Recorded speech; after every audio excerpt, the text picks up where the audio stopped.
Ya nosotros estamos de regreso. A ti las gracias por continuar ahí en sintonía con El Sapo en la Sopa. Recordarte que tú nos puedes seguir a través de las plataformas digitales, que estamos en Facebook, que estamos en Instagram y también en TikTok, y que puedes comunicarte con nosotros a través del 829-969-9410. Señores, hoy yo cuento con la presencia de Yori Roque. Ella es presidente de la Sociedad Dominicana de Infectología, y un día tan importante porque hoy es Día Internacional, señores, del SIDA. Oye esa vaina. Entonces nosotros vamos a aprender mucho, vamos a hablar muchísimo, y si tú tienes alguna inquietud, alguna duda, puedes llamarnos y preguntar, que aquí la doctora está con nosotros. Hola, bienvenida, Yuri. Hola, ¿cómo estás? Extraordinario. ¿Cómo te trata Muy bien. este lunes? Muy bien, muchísimas gracias por tenerme aquí. Qué bueno que vamos a hablar de este tema tan relevante. Mira cuántos casos hay aquí en la República Dominicana. ¿Cómo andan las cifras? Mira, el último reporte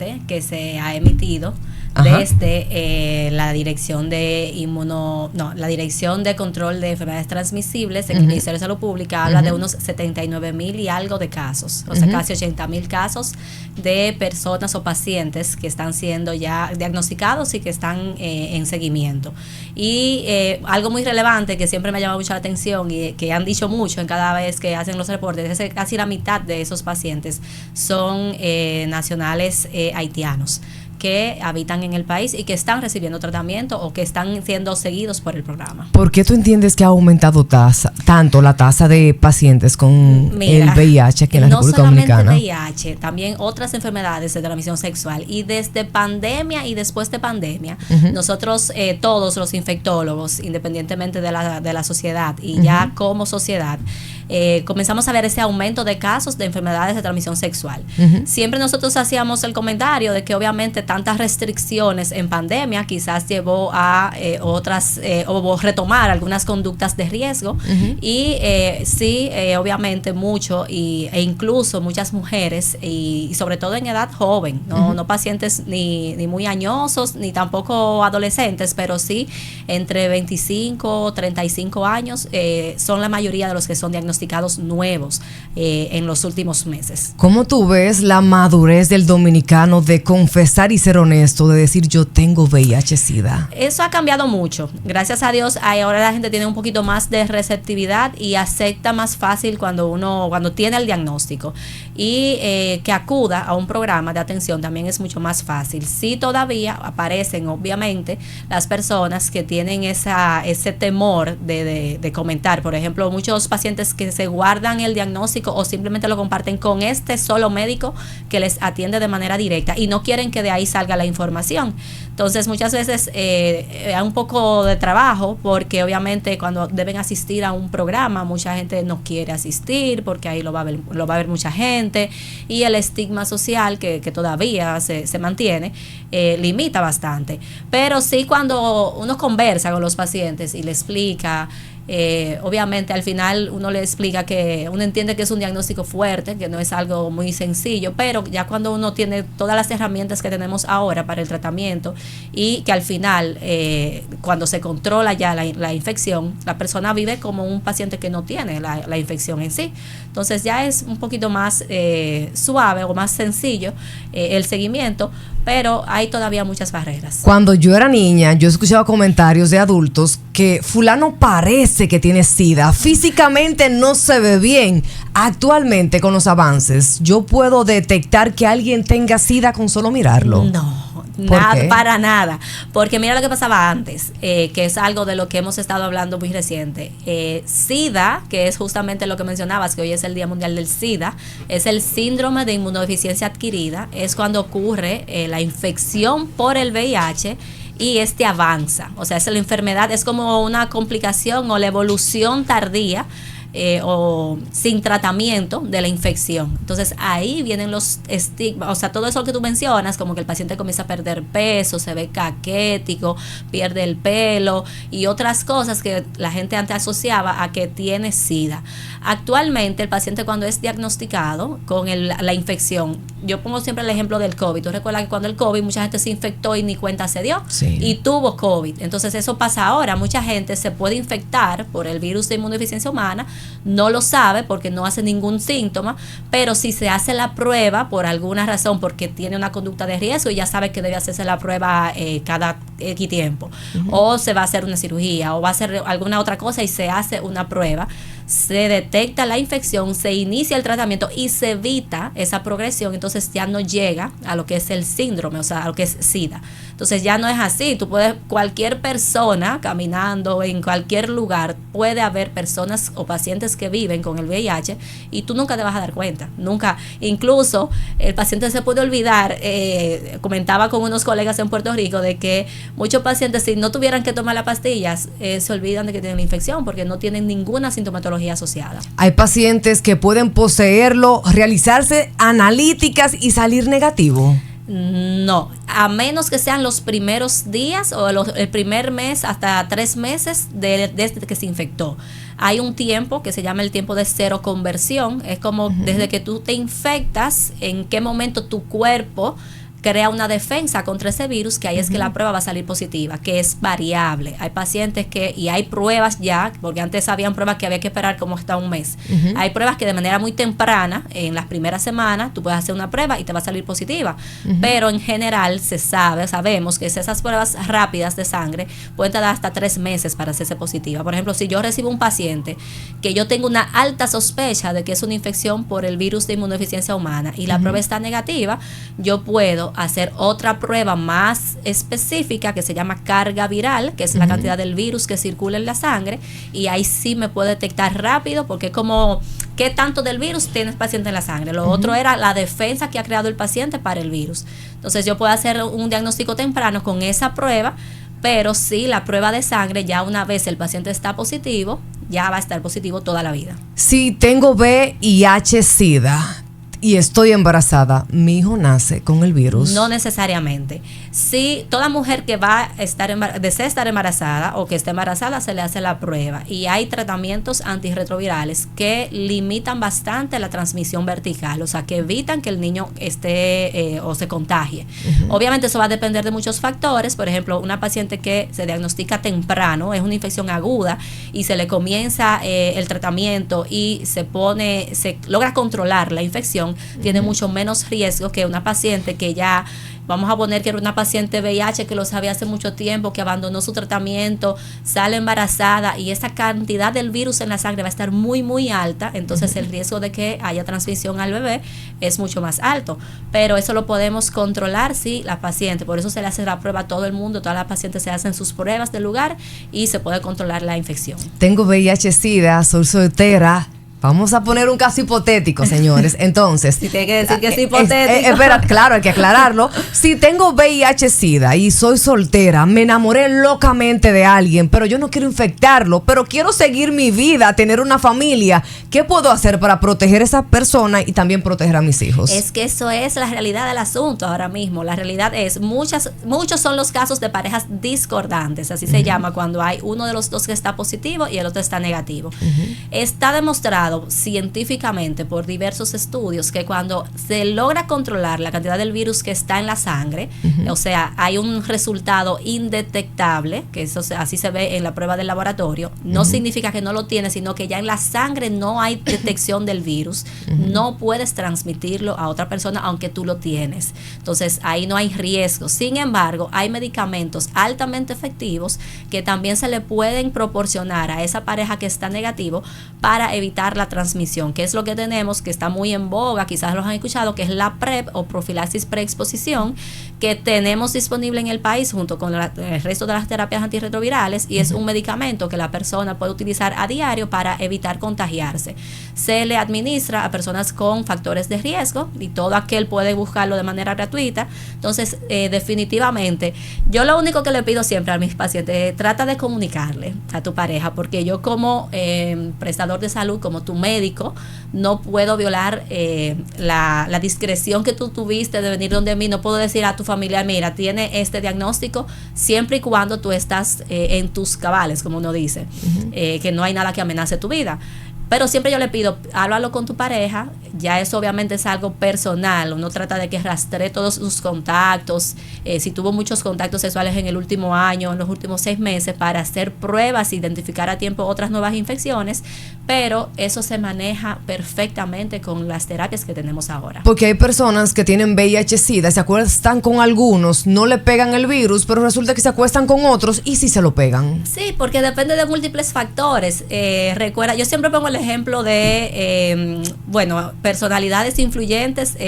Ahora se me olvidó el basquetbolista que tiene VIH-Sida hace muchos años, pero eso depende del tipo de paciente o de el sistema de defensa o la inmunidad de cada paciente. Hay pacientes que se infectan y tienen una vida normal, y si no se hizo la prueba nunca se enteran hasta 10 años después. O sea, tú puedes vivir 10 años teniendo SIDA sin saberlo, si tiene una defensa buena. Teniendo la infección. Recuerda que es diferente tener la infección, pero no me enfermo por el virus, lo del COVID. Recuerda, eso no se va a olvidar, lo del COVID. Yo hice COVID, pero nunca me enteré.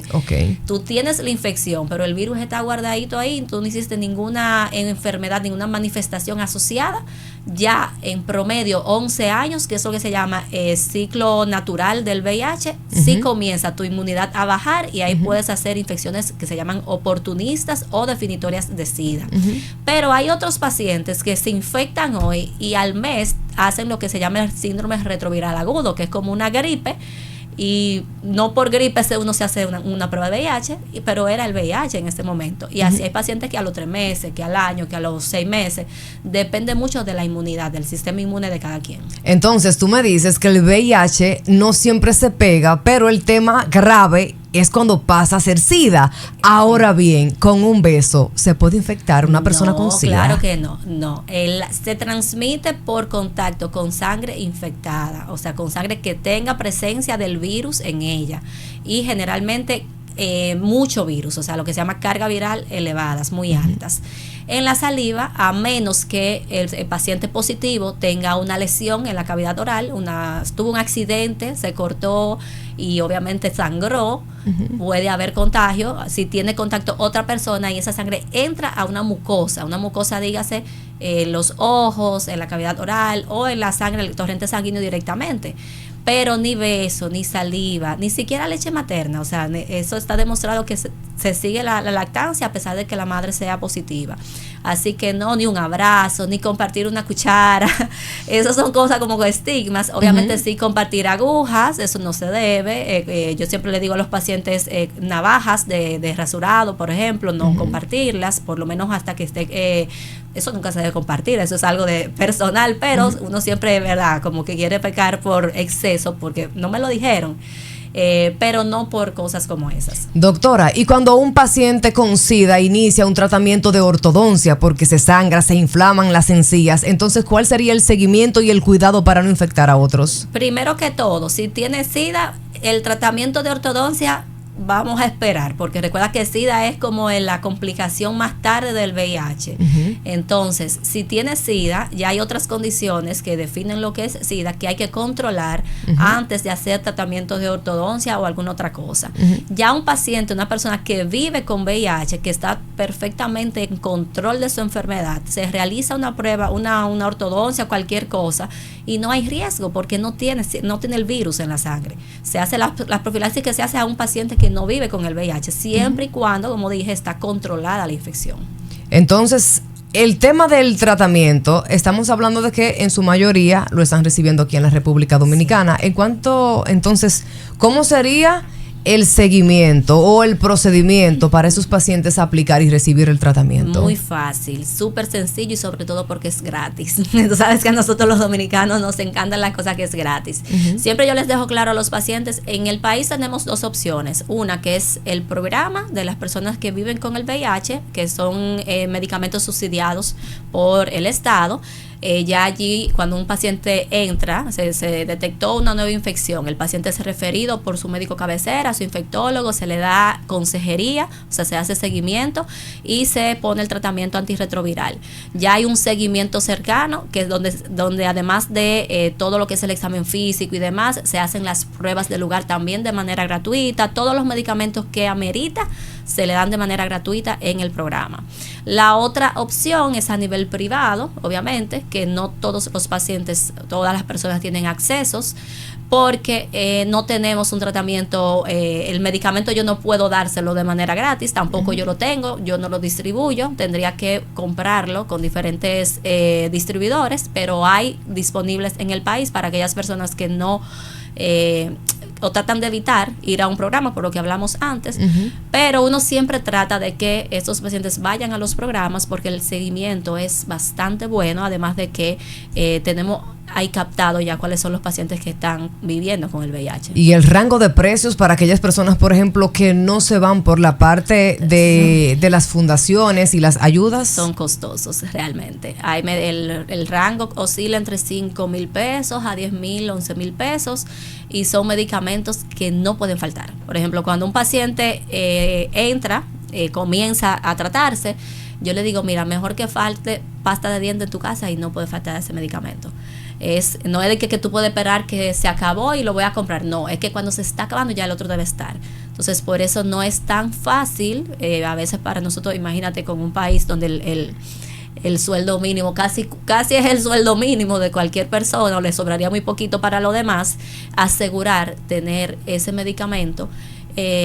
Pero en los programas está de manera gratuita. ¿El tratamiento es de por vida, doctora? Es de por vida, es toda la vida. Como un paciente hipertenso debe tomarse su antihipertensivo, también el tratamiento para el VIH, que es una enfermedad crónica transmisible, entonces también el tratamiento es de por vida. ¿Cuáles son las enfermedades de transmisión sexual que andan con las tasas hasta el tope aquí en la República Dominicana? Sífilis es una de ellas, es preocupante también porque se han visto un ligero aumento en las transmisiones maternas, o sea, a los niños, sífilis neonatal, pero también clamidia y gonorrea son dos de las demás que también están muy en boga, vamos a decir.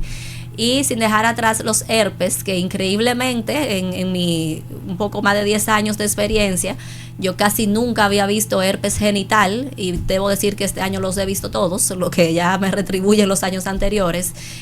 Son de las que más se están viendo ahora. Doctora, ¿es cierto que el herpes tiene brotes, pero hay ocasiones que se esconde? El herpes, todo el que tiene herpes ya lo tiene de por vida. Todo el que tiene herpes. Los herpes son una familia de 6, varios herpes, 8 herpes. Y el que tiene herpes ya lo tiene de por vida. Ese es uno de las infecciones persistentes. Tú lo tienes ahí guardadito en diferentes células. Y bajo alguna circunstancia, entonces se reactiva. Por eso tú dices, hay gente que, por ejemplo, me sale un herpes aquí, que es el herpes tipo 1. Cuando yo estoy muy estresada, es muy común porque uno lo adquiere muy joven. Y bajo estrés puede surgir lo que es una reactivación. Hay otros, por ejemplo, que ya por edad, por ejemplo, es muy famosa la culebrilla. Mucha gente que la culebrilla. La culebrilla es el mismo varicela que uno le da cuando chiquito, que después de los 50 años aumenta el chance de que se vuelva y se despierte. Entonces sale esas lesiones que sale todo lineal en una parte del cuerpo, muy dolorosa. Pero últimamente lo vemos en pacientes más jóvenes. Entonces sí, es como dice, se queda ahí guardadito y por alguna circunstancia se despierta. Doctora, hablemos de la gonorrea y los tratamientos entre hombres y mujeres. ¿Por qué la gonorrea suele ser menos visible en las mujeres que en los hombres? No, es al revés incluso. Para que un hombre te haga síntomas por una infección por gonorrea, generalmente debe tener ya una uretritis importante, o sea, inflamación de la uretra, que es el mismo conducto por donde el hombre orina y eyacula. Debe ser bien importante.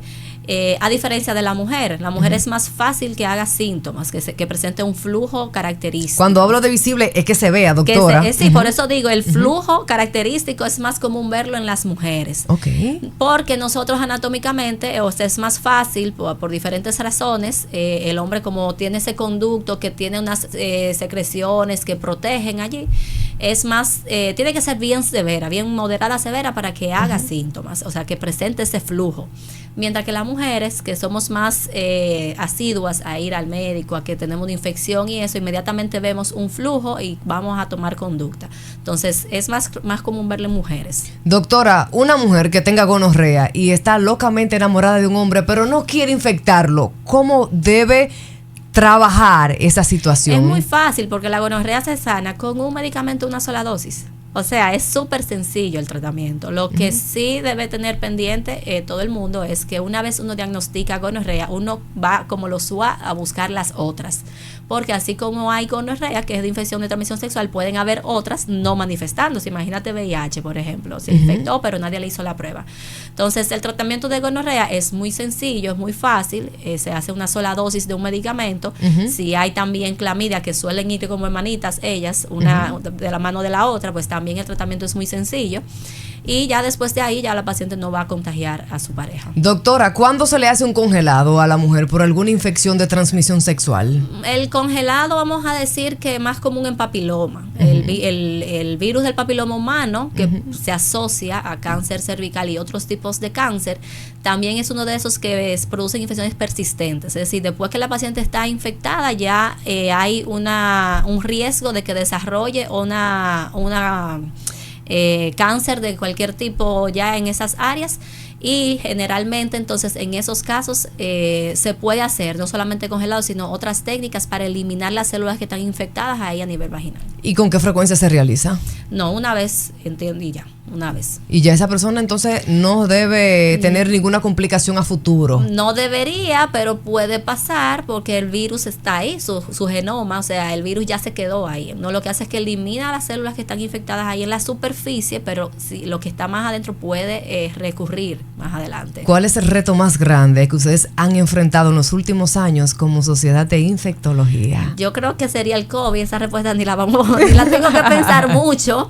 obviamente, porque todos vivimos, fue un reto para todo el mundo. El COVID nos tenía todos, por ejemplo, yo misma cuando el COVID vino, yo infectóloga dije, no voy a ver paciente con COVID, porque mi esposo es infectólogo también, tenemos hijos, entonces tenemos el temor ahí de que no sabemos qué íbamos a hacer. Yo decía, no nos podemos morir los dos, uno de los dos tiene que sobrevivir, y sabemos lo que sucedió en el mundo entero. Salimos muy airosos porque fuimos de los países en la región de Latinoamérica con menos mortalidad asociada. Pero sí, todavía tenemos muchísimos retos que como infectólogos tenemos que trabajar, pero esa yo creo que es la mayor. Los números de SIDA aquí en la República Dominicana, ¿usted cree que se mantengan en los últimos años o que se disparen? Yo entiendo que vamos en un camino excelente a controlar la enfermedad como tal, SIDA. Infección por VIH van a seguir ocurriendo. Como te expliqué, uno se puede infectar por el COVID y no hacer los síntomas. SIDA entiendo que va a disminuir, ha ido disminuyendo por lo que ya mencioné antes. Más disponibilidad de los medicamentos, más concientización en la población, y yo creo que por ahí vamos. ¿Cómo anda la salud mental de los pacientes? Porque esta partecita tenemos que tocarla, señores. Entonces, ¿cómo anda la salud mental de los pacientes que tienen VIH-Sida? Por el tema de que porque a mí me infectaron, yo tenga que infectar a otros. Yo creo que hemos mejorado bastante también. Ha sido una diferencia, te puedo decir que brutal, el hecho de que el Ministerio de Salud Pública haya puesto a disposición una línea de ayuda, no solamente para estos pacientes, sino para la población en general, que tengo entendido que es hasta las 12 de la noche, que uno llama un número y que hay muchos psicólogos que están disponibles. Eso ha ayudado bastante. O sea, todo lo malo de la pandemia como que trajo eso y ha ayudado bastante. Porque tú sabes muy bien que a la salud mental no se le ponía tanta atención antes de la pandemia. Fue como que después de ahí que surgió como todo este boom. Y como te expliqué antes, en los programas hay departamentos de consejería que dan seguimiento, hay pares. Pares es, por ejemplo, pacientes que ya tienen muchos años en el programa y que ya tienen más experiencia, ayudan a esos otros que van integrándose al programa, a darle ya apoyo y demás. Y uno hace un trabajo también bastante importante cuando se diagnostican esos pacientes, porque imagínate ese paciente que llega que no quiere que nadie más lo sepa, ni siquiera su familia, y uno tiene que ser entonces el consejero, el que acompaña y demás. Entonces vamos ahí, vamos trabajando para la mejoría, y yo creo que eso es muy bueno ahora. Doctora, no todo mundo es honesto. Ahora bien, no sé con quién me estoy tratando, no sé a quién estoy conociendo. ¿Cómo me cuido yo? Me gusta, me encanta el muchacho, pero no sé si realmente es una persona honesta que está o no está infectado. Fácil. Ahora nadie tiene que sentirse mal porque alguien que está conociendo y con quien va a comenzar una relación le exija pruebas. Pruebas. Y cuando hablo de pruebas, imagínate las que he mencionado aquí. No había mencionado hepatitis B y hepatitis C, que también pueden transmitirse por esas vías. pero exijan pruebas. Todo el mundo, nadie tiene que sentirse mal porque la salvación es individual. Entonces vamos a estar tranquilos, tú te haces las pruebas, yo me hago las pruebas y seguimos felices y contentos. Excelente, doctora. ¿Dónde usted se encuentra ubicada? ¿Dónde está la sociedad? ¿Cuáles son los requisitos para las personas acercarse allá? ¿Cómo se ponen en comunicación con ustedes? Todo lo demás. Mira, yo estoy aquí en Santiago, a pesar de que soy la presidenta nacional, ahora la directiva vino para acá, para Santiago. Yo laboro en el Hospital Metropolitano de Santiago, en consultorio 1003. Tengo mis redes, Infectoteam, mucha gente nos sigue por allí. Hacemos muchísimos cortos muy llanos para que la gente entienda. Y ya la sociedad tiene su oficina en Santo Domingo, en la Plaza Spring Center, allá en Arroyo Hondo, donde está Body Shop, ahí en el segundo piso. Está abierta de 9 a 2 de la tarde. Hay requisitos, obviamente, para ser miembro. Ya, obviamente, aparte de ser infectólogo, hay unos requisitos que están disponibles en la página web. Pero estamos ahí disponibles, que aunque yo no esté, siempre yo busco un día, como el día que yo voy, para reunirme y para cualquier información, porque ahora hay muchas cosas infecciosas, obviamente, tener la información del lugar. Doctora, usted como médico, con la experiencia que tiene, ¿recomienda que nosotros las mujeres nos maquillemos y utilicemos el labial y las cosas que son de maquilladoras profesionales, que no la apliquen, doctora? ¿Cómo? Pero tú me estás preguntando a la más adecuada. Pero espérese, doctor, es que un tema es que si con la saliva se pega todo, si con las heces, la nariz y los líquidos y las lágrimas que me salen maquillándome, entonces yo puedo adquirir alguna enfermedad. Mira, tú le estás preguntando quizá a la menos apropiada, porque yo no salgo de mi casa sin maquillarme. Donde quiera, que cualquier evento voy a que me maquillen. Yo pienso que el maquillaje resalta la belleza femenina y uno se ve muy linda maquillada. Obviamente hay que tener sus productos, hay que saber dónde ir a un maquillador específico, porque sabemos que hay algo, pero cualquier producto puede darte alergia. Eso no es que sea el más bueno, el más caro, eso lo sabemos, pero sí, obviamente, con las medidas del lugar. Yo me maquillo todos los días y a mí nadie me va a quitar eso. Eso es así. Señores, hoy es lunes, primer lunes de diciembre. Sí, primer lunes de diciembre. Así que pórtate bien, cuídate mucho. Nos encontramos mañana martes, bajo la bendición de Dios. Así que chaito, pues. Te quitamos